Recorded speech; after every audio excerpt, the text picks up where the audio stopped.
शुक्रन या रब्बी शुक्रन हदैत क़ल्बी शुक्रन। अस्सलामुअलैकुम स्टूडेंट्स, उम्मीद करता हूँ कि आप खैरियत से होंगे। आज हम पढ़ेंगे atomic number and mass number. अच्छा क्लास, देखने को तो ये टॉपिक बड़े ही आसान टॉपिक हैं, लेकिन इनका इस्तेमाल इतना अहम है कि आप जब भी केमिस्ट्री पढ़ेंगे ऑलमोस्ट हर टॉपिक में, हर दूसरे तीसरे टॉपिक में आपको इसका इस्तेमाल करना ही पड़ेगा। यानी इनका जिक्र एटॉमिक नंबर हो, एटॉमिक मैथ्स हो, केमिस्ट्री समझने के लिए इनका पता होना ज़रूरी है। ठीक है, तो इसको तवज्जो से सुनिएगा। तो आइए अपने टॉपिक को स्टार्ट करते हैं। सबसे पहले डिस्कस करते हैं एटॉमिक नंबर क्या होते हैं। एटॉमिक नंबर आप किसी भी चीज़ के एटम में जितने प्रोटॉन हैं उसको हम बोलते हैं जी एटॉमिक नंबर। मिसाल लेते हैं कि कार्बन के एटम में हमारे पास 6 प्रोटॉन होते हैं, यानी कार्बन का फिर एटॉमिक नंबर क्या होगा 6। यानी किसी भी एटम में प्रोटॉन्स की तादाद को हम बोलते हैं एटॉमिक नंबर। इसी तरह हम बात करें अगर ऑक्सीजन की, तो ऑक्सीजन में 8 प्रोटॉन होती हैं, तो हम कहेंगे भाई कि ऑक्सीजन का एटॉमिक नंबर क्या है 8। यानी किसी भी एटम में जितने प्रोटॉन है वही उसका क्या होगा जी एटॉमिक नंबर होगा। अब इसको हम रिप्रेजेंट कैसे करते हैं केमिस्ट्री में। जब भी हमने एटॉमिक नंबर की बात करनी होती है तो हम उसको Z से यानी Z से हम क्या करते हैं जी उसको रिप्रेजेंट करते हैं। और उसके बाद हम बात करेंगे मैथ नंबर की। याद रखें, इस चीज़ को कंफ्यूज नहीं करना। एटॉमिक नंबर क्या होता है, सिर्फ नंबर ऑफ प्रोटॉन। किसी भी एटम में जितने प्रोटॉन है वो उसका एटॉमिक नंबर। लेकिन अगर हम बात करें मैथ नंबर की, तो मैथ नंबर में क्या होता है कि किसी भी एटम में जितने प्रोटॉन है और जितने न्यूट्रॉन है, अगर आप दोनों को जमा कर दें तो वो आपके पास क्या आ जाएगा जी मैथ नंबर आ जाएगा। यानी ये थोड़ा सा फर्क है। एटॉमिक नंबर में सिर्फ प्रोटॉन को देखते हैं आपके कितने प्रोटॉन है, लेकिन मैथ नंबर में कितने प्रोटॉन हैं और कितने न्यूट्रॉन हैं, इन दोनों को जमा करेंगे तो जो उसका आंसर आएगा वो क्या होगा जी आपका मैथ नंबर हो जाएगा। अब इसकी मिसाल लेते हैं, कार्बन की बात करें अगर हम, तो कार्बन में 6 प्रोटॉन होते हैं और 6 ही क्या होते हैं जी न्यूट्रॉन होते हैं। तो इसका मैथ नंबर कितना होगा 12। यानी P प्रोटॉन प्लस N क्या होता है जी न्यूट्रॉन। इन दोनों को जमा करेंगे, किसी भी एटम में जितने प्रोटॉन हैं और जितने न्यूट्रॉन हैं, अगर हम इन दोनों को जमा करेंगे तो जो आंसर आएगा वो क्या होगा जी हमारा मैथ नंबर होगा। तो मुझे उम्मीद है बेटे आपको इसकी समझ आ गई होगी। तो आइए अपने टॉपिक को आगे लेके चलते हैं। अब ये बात कर रहे हैं कि atoms of different elements have different atomic numbers. सीधी सी बात है कि हर एटम में चूंकि प्रोटॉन एक जैसे नहीं होंगे, तो इसलिए जब प्रोटॉन सेम नहीं है तो फिर उनके क्या होंगे एटॉमिक नंबर भी क्या होंगे सेम नहीं होंगे। क्योंकि एटॉमिक नंबर किस पे डिपेंड करता है, नंबर ऑफ प्रोटॉन पे। जब हर एटम के नंबर ऑफ प्रोटॉन डिफरेंट है तो उसका मतलब है कि हर एटम का एटॉमिक नंबर भी क्या होगा डिफरेंट होगा। उसके बाद हम देखते हैं कि atomic number is unique to each element. हर एटम का अपना एटॉमिक नंबर होता है। यानी बिलफर्ज अगर कार्बन में 6 प्रोटॉन है तो उसका एटॉमिक नंबर क्या है जी 6 है।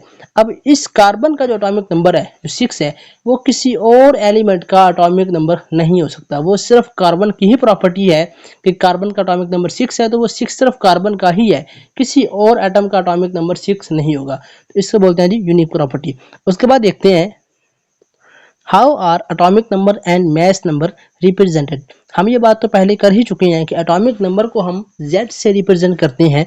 और अगर हम बात करें मैथ नंबर की, तो इसको हम रिप्रेजेंट करते हैं जी A से। एटॉमिक नंबर किससे होता है Z से या Z से, जबकि मैथ नंबर किससे होता है जी A से। अब ये एग्जांपल देखें आप, इसमें किसकी बात की गई है, कार्बन की बात की गई है। तो कार्बन की बात जब की है हमने, तो आप देखें ज़रा ऊपर क्या लिखा हुआ है ना 12 लिखा हुआ है। ये 12 क्या शो कर रहा है कि कार्बन का जो मैथ है वो क्या है 12 है। जबकि बॉटम पे देख रहे हैं आप 6 लिखा हुआ है। ये 6 क्या शो कर रहा है, 6 ये शो कर रहा है जी कि जो कार्बन का एटम है उसमें प्रोटॉन कितने हैं जी 6 है। यानी उसका एटॉमिक नंबर क्या है 6 है। यानी हम ये बात कर रहे हैं कि कार्बन के सिंबल के टॉप लेफ्ट पे क्या लिखा होता है जी एटॉमिक मैथ लिखा होता है। जबकि टॉप बॉटम पे क्या लिखा हो, सॉरी टॉप बॉटम कह रहा हूँ, लेफ्ट बॉटम पे क्या लिखा होता है जी 6 लिखा होता है, यानी प्रोटॉन नंबर लिखा होता है। यानी हम ये बात कर रहे हैं कि किसी भी एलिमेंट के सिंबल के साथ ही हम उसके मैथ नंबर भी और एटॉमिक नंबर दोनों को हम शो कर सकते हैं। ठीक है जी। एक बात और आपने याद रखनी है कि एटॉमिक मैथ या मैथ नंबर दोनों एक ही चीज़ की नाम है। ठीक है, मैथ नंबर भी वही होता है, एटॉमिक मैथ भी वही होता है। जबकि दूसरी तरफ अगर हम इसका एक और नाम भी ले सकते हैं, इसको हम न्यूक्लियन नंबर भी कहते हैं। यानी मैथ नंबर के 3 नाम है, एक होता है मैस नंबर, एक है एटॉमिक मैस, तीसरा नाम होता है इसका न्यूक्लियन नंबर। ये तीनों एक ही चीज़ के नाम है, ठीक है जी। उसके बाद अगर हम बात करें कि अगर हम ये चाह रहे हैं किसी भी एटम में कितने न्यूट्रॉन है ये फाइंड करना चाह रहे हैं तो कैसे करेंगे। तो उसका जो फार्मूला आप देख रहे हैं यहाँ पे n is equal to A minus Z. N क्या होता है जी, number of neutrons, is equal to किसके इक्वल है, ए माइनस जी। यानी अगर आपके पास किसी भी चीज़ का मैस नंबर है और साथ में उसका एटॉमिक नंबर भी है, तो अगर ये दोनों चीज़ें आपके पास हैं तो आप इसको इस फार्मूले की वैल्यू पुट कर सकते हैं और वैल्यू पुट करने के बाद नंबर ऑफ न्यूट्रॉन्स आप फाइंड कर सकते हैं। इसकी मिसाल देख लेते हैं जी। सल्फर की मिसाल दी है आपकी बुक में। सल्फर में टोटल 16 प्रोटॉन होते हैं जो कि आपको शो भी हो रहे हैं बॉटम पे, ठीक है, लेफ्ट बॉटम पे। अब ये जो 16 प्रोटॉन है ये क्या है, इसका एटॉमिक नंबर है, यानी कि क्या है, जी है, ठीक है। जबकि अगर हम बात करें इसमें एटॉमिक मैस की या फिर मैस नंबर की, वो कितना है जी, 32। अब 32 क्या है इसका मैस नंबर, एटॉमिक नंबर कितना है इसका 16। अब दोनों चीज़ें हमारे पास आ गई, ए भी आ गया, जी भी आ गया, क्योंकि हमें पता है कि हम मैस नंबर को किससे रिप्रेजेंट करते हैं, ए से करते हैं।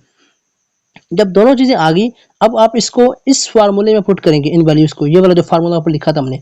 तो क्या n इज इक्वल टू जी क्या है हमारे पास, सॉरी ए क्या है हमारे पास 32 लिख दिया। उसके बाद जी क्या है हमारे पास 16, तो ए माइनस जी किया, जब वैल्यू पुट की तो आंसर क्या आया 16। तो ये क्या निकाला हमने, न्यूट्रॉन्स। यानी अगर हम किसी भी एटम में नंबर ऑफ न्यूट्रॉन्स को निकालना चाह रहे हैं तो क्या करेंगे, उस एटम में हमारे पास हमें ये पता होना चाहिए कि उसमें जी क्या है, यानी उसका एटॉमिक नंबर कितना है, साथ में हमें उसका मैस नंबर यानी एटॉमिक मैस या फिर ए हमें पता होना चाहिए। अगर ये दोनों पता होंगे तो हम इसकी वैल्यूज़ को फार्मूले में पुट करेंगे और नंबर ऑफ न्यूट्रॉन्स को हम फाइंड कर लेंगे। उसके बाद आपकी बुक में एक इंटरेस्टिंग इन्फॉर्मेशन दी गई है। पहला पॉइंट ये है कि changing the number of electrons of an element forms ion. देखिए मैंने बड़ा इंपॉर्टेंट कंसेप्ट एक और आ गया आपका, इसको भी समझना है आपने, अच्छे से समझना है, क्योंकि ये आयन का कंसेप्ट अक्सर बच्चे कंफ्यूज होते हैं, तो इसको आपने अच्छे से इधर ही समझना है ताकि आपको बाद में मसला ना हो। देखिए ज़रा इधर हम मिसाल लेते हैं हाइड्रोजन के एटम की। हाइड्रोजन में एक प्रोटॉन होता है, यानी फिर उसका एटॉमिक नंबर क्या होगा, 1 होगा ना, ठीक है। ये एक एटम बना रहा हूँ, ये सेंटर में क्या आ गया, न्यूक्लियस, और बाहर क्या आ रही है, ये पहला शेल है किसका, हाइड्रोजन का, जिसमें कितने इलेक्ट्रॉन है, एक है। क्योंकि इसमें इलेक्ट्रॉन ही एक है तो वो किस में आ जाएगा, पहले शेल में ही आ जाएगा, ठीक है। अब जरा देखें 1 प्रोटॉन होता है, जब प्रोटॉन एक है तो उसका एटॉमिक नंबर क्या होगा, 1 होगा, ठीक है। अब जरा देखें, पहली बात आपने समझनी है कि किसी भी एटम में जितने प्रोटॉन होंगे उतने ही इलेक्ट्रॉन होंगे। इस बात को कभी नहीं भूलना, किसी भी एटम में जितने प्रोटॉन है उतने ही क्या होंगे, इलेक्ट्रॉन होंगे। दोबारा सुने, किसी भी एटम में जितने प्रोटॉन होंगे उतने ही क्या होंगे, इलेक्ट्रॉन होंगे। अब दूसरी बात समझनी है कि प्रोटॉन पे हमेशा क्या चार्ज होगा, पॉजिटिव, इलेक्ट्रॉन पे चार्ज क्या होता है, नेगेटिव। ये दोनों बातें आपने समझ ली। अब आते हैं जी अपने पॉइंट की तरफ। इस एटम को देखिए, हाइड्रोजन के एटम को, हमने पहली बात क्या की थी कि किसी भी एटम में जितने प्रोटॉन होंगे उतने ही क्या होंगे, इलेक्ट्रॉन होंगे। अगर इसमें प्रोटॉन एक है, यानी प्लस वाला एटम कितना, सॉरी प्लस वाला पार्टिकल कितना, एक है, तो इलेक्ट्रॉन भी कितना होगा, 1 होगा, क्योंकि हमने अभी बात की कि किसी भी एटम में जितने प्रोटॉन उतने इलेक्ट्रॉन। तो इसका आंसर क्या आएगा, जरा देखें, तो क्या 0 नहीं आएगा, क्योंकि +1 -1 इज इक्वल टू 0। यानी किसी भी एटम में अगर प्रोटॉन और इलेक्ट्रॉन की तादाद सेम है तो उस पर चार्ज क्या आएगा, 0, यानी उस पर कोई चार्ज नहीं होगा। यानी हम ये कहेंगे एटम पे कभी भी चार्ज नहीं होता। वजह वही होती है कि जितने पॉजिटिव वाले हैं उतने नेगेटिव वाले हैं, दोनों कट जाएंगे, आंसर क्या आ जाएगा, 0, यानी चार्ज क्या होगा हमारा, 0। एक और मिसाल लेते हैं, कार्बन की बात करें। कार्बन का एटॉमिक नंबर क्या होता है जी, 6 होता है। अगर उसका एटॉमिक नंबर क्या 6 है तो प्रोटॉन कितने होंगे, 6। तो हमें ये भी बात कर चुके हैं कि जितने प्रोटॉन होंगे उतने ही क्या होंगे, इलेक्ट्रॉन होंगे। तो फिर इसमें माइनस वाले भी कितने होंगे, 6 होंगे ना, तो इसका भी आंसर क्या आएगा, +6 -6 इज इक्वल टू 0, यानी इस पे भी चार्ज क्या होगा, 0। यानी जब तक आपका एटम न्यूट्रल है, यानी एटम है, उसमें जितने प्रोटॉन होंगे उतने ही इलेक्ट्रॉन होंगे। जब दोनों चीजें बराबर होंगी तो आंसर क्या आएगा, 0, यानी उस पर चार्ज कोई नहीं होगा। अब आइए अपनी अगली कहानी को सुनते हैं कि ये आयन कैसे बनते हैं। आयन बेटे तब बनते हैं जब हम किसी भी एटम में इलेक्ट्रॉन को या तो ऐड कर दें या उसमें से निकाल दें। हाँ, इस बात को अच्छी तरह समझ लें कि प्रोटॉन को हमने कुछ नहीं कहना, इलेक्ट्रॉन को या तो ऐड कर दें या उसमें से निकाल लें। हम मिसाल लेते हैं फिर दोबारा हाइड्रोजन की। हमने पढ़ा था कि भाई इसमें कितने इलेक्ट्रॉन होते हैं, एक इलेक्ट्रॉन होता है। इस सेंटर में न्यूक्लियस, ये बाहर क्या आ गया, शेल पहला, और उसमें ये क्या है, इलेक्ट्रॉन है, ठीक है। अब देखें, इस वक्त इसमें एक ही प्रोटॉन है, क्योंकि हमने बात की कि अगर इलेक्ट्रॉन्स हैं तो उतने ही क्या होंगे, प्रोटॉन भी होंगे। तो देखें, अगर इलेक्ट्रॉन एक है तो प्रोटॉन भी कितने होंगे, एक ही होगा ना। तो प्लस वाला चार्ज भी क्या है, 1, माइनस वाला भी क्या है, 1, तो आंसर क्या है, 0। लेकिन अब जरा सोचें, अगर हम क्या कर दें, इस इलेक्ट्रॉन को किसी तरह से निकाल दें, यानी ये इलेक्ट्रॉन अब इस एटम में ना रहे। जब इलेक्ट्रॉन नहीं रहेगा तो अब देखिए जरा अगले स्टेप में क्या होगा। अब प्रोटॉन तो नहीं निकाला ना हमने, प्रोटॉन तो वैसे ही है, उस पर तो क्या वही +1 है, लेकिन जरा सोचें, अब इलेक्ट्रॉन एक था, अब वो क्या हो गया जी, निकल गया। तो अब इलेक्ट्रॉन कितने हैं पीछे, जीरो ना हुए, यानी इलेक्ट्रॉन जो एक था वो भी हमने निकाल लिया। तो अब माइनस वाले कितने होंगे भला, एक था वो भी निकल गया, तो आंसर क्या आएगा, जीरो। अच्छा अब देखें, प्लस का वन, क्योंकि प्रोटॉन को हमने नहीं छड़ा, हमने किसको निकाला है, इलेक्ट्रॉन को निकाला है। जब इलेक्ट्रॉन को निकाला तो इलेक्ट्रॉन वाला चार्ज क्या हो गया, जीरो, यानी इलेक्ट्रॉन एक ही था वो भी खत्म हो गया। तो प्लस वन माइनस जीरो का आंसर क्या आएगा, प्लस वन नहीं आएगा। तो मालूम ये हुआ कि अगर हमने किसी भी एटम में से इलेक्ट्रॉन को निकाला तो उस पर चार्ज क्या आ जाएगा जी, प्लस का आ जाएगा। और इसी को हम बोलते हैं जी आयन। आयन कोई भी ऐसी चीज को हम बोलते हैं जिसपे कोई ना कोई चार्ज होता है, ठीक है। तो यहाँ पे हमने देख भी लिया कि एटम में से जब हमने इलेक्ट्रॉन को निकाला तो क्या हुआ जी, उसमें चार्ज कौन सा आ गया, पॉजिटिव आ गया, यानी वो आयन बन गया। तो पहली बात, आधी बात तो हमने ये समझ ली कि आयन कैसे बनता है। एक पहलू ये है कि उसमें से हम इलेक्ट्रॉन को निकालेंगे जिससे एटम पे क्या चार्ज आ जाएगा जी, पॉजिटिव आ जाएगा। अब इसका दूसरी सूरत भी हो सकती है। अब देखें, पहले क्या था, सिंपल एटम था, जब इलेक्ट्रॉन निकाला, जब उस पर चार्ज पॉजिटिव आया तो हमने क्या बोला, उस पर चार्ज एटम के चार्ज क्या आ गया जी, पॉजिटिव आ गया। अब ये एटम नहीं था बल्कि क्या बन गया, आयन बन गया, क्योंकि इस पे क्या है, चार्ज है प्लस वाला, ठीक है बेटे। अब देखिए इसकी दूसरी सूरत भी हो सकती है। अभी हमने क्या किया था, इलेक्ट्रॉन को निकाला था। एक और सूरत ये हो सकती है कि हम एक और इलेक्ट्रॉन ऐड कर दें। अब जरा देखें अब क्या होगा, पहले देखें प्रोटॉन कितने थे, वन थे, अभी क्या है, वन है, क्योंकि हमने प्रोटॉन को तो नहीं कुछ कहा ना, ठीक है। लेकिन देखें जरा, प्रोटॉन तो वन ही है पहले की तरह, लेकिन इलेक्ट्रॉन कितने हैं, आप जरा देखें ना, दो नहीं हो गए। तो माइनस वाले कितने हो गए, दो हो गए, क्योंकि माइनस वाले कौन है, इलेक्ट्रॉन है। माइनस वाले कितने हो गए, दो। लेकिन अगर हम देखें प्रोटॉन कितने हैं, पॉजिटिव वाले एक ही है। तो अब इसका रिजल्ट निकालें तो क्या आएगा, क्या माइनस वन नहीं आएगा। जब इनको ऐड करेंगे तो minus two plus one is equal to क्या होता है, माइनस वन, यानी अब चार्ज क्या आया, माइनस आ गया। तो हमने एक चीज और भी सीखी कि अगर हम किसी एटम में इलेक्ट्रॉन को ऐड कर दें तो उस पर चार्ज क्या आएगा, नेगेटिव आएगा, यानी वो क्या बन जाएगा जी, आयन बन जाएगा, ठीक है। यानी हमने स्टार्ट में ये बात की थी, जब भी किसी एटम के ऊपर कोई चार्ज आ जाए तो फिर वो एटम नहीं रहेगा बल्कि वो क्या बन जाएगा, आयन बन जाएगा। उसको हम क्या बोलेंगे, आयन बोलेंगे। अब आयन पे चार्ज दोनों तरफ हो सकते हैं, पॉजिटिव भी हो सकता है, नेगेटिव भी हो सकता है। अब ये जो पीछे वाला था हमने पॉजिटिव वाला, अगर किसी चीज पे पॉजिटिव चार्ज है तो उसको हम बोलते हैं कैटायन। अगर किसी पे नेगेटिव चार्ज है तो उसको हम क्या बोलते हैं, एनाइन। और हमने ये भी देखा कि जो पॉजिटिव चार्ज वाला कैटायन होता है वो कैसे बनता है, जब किसी एटम में से इलेक्ट्रॉन को निकाल दिया जाए। हमने लास्ट टाइम में पढ़ा है, अभी पढ़ा थोड़ी देर पहले। जबकि अगर हम दूसरी तरफ बात करें कि एनाइन कब बनता है, जब किसी एटम में इलेक्ट्रॉन को ऐड करवा दें, जो कि अभी हम पढ़ भी चुके हैं इस मिसाल को, ठीक है। उसके बाद देखें, जब ये इलेक्ट्रॉन ऐड करेंगे तो माइनस वन चार्ज आएगा। तो हम क्या बोलेंगे जी कि इस सिंबल के ऊपर हम क्या लगा देंगे, H minus one. Minus one क्यों लगाया, क्योंकि अब हमने एक इलेक्ट्रॉन मजीद ऐड किया, जिससे क्या हुआ, उसमें नेगेटिव चार्ज आया। तो हमने क्या किया, उसके सिंबल के ऊपर शो कर दिया, ठीक है बेटा जी। उसके बाद हम बात करते हैं, दूसरा इंटरेस्टिंग पॉइंट क्या लिखा हुआ है कि changing the number of neutrons of an element forms isotopes. किसी भी एलिमेंट के अगर हम न्यूट्रॉन को चेंज कर दें, पीछे हमने किसको चेंज किया था, इलेक्ट्रॉन को।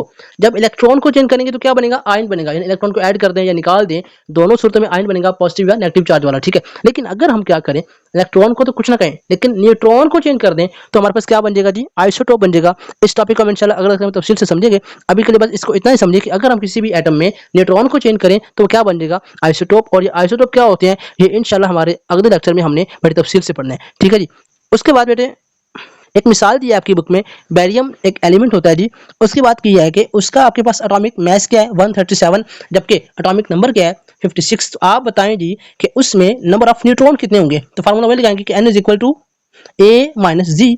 तो n किसके इक्वल है जी, हमारे पास यहाँ पे n हमने निकालना है, a किसके इक्वल है, सॉरी यहाँ पे 137, जबकि जी किसके इक्वल है, 56। हम क्या करेंगे, 137 माइनस 56 करेंगे तो आंसर क्या आएगा, 81। और ये 81 क्या है जी, हमारा नंबर ऑफ न्यूट्रॉन है, किसमें, बेरियम में, ठीक है बेटे।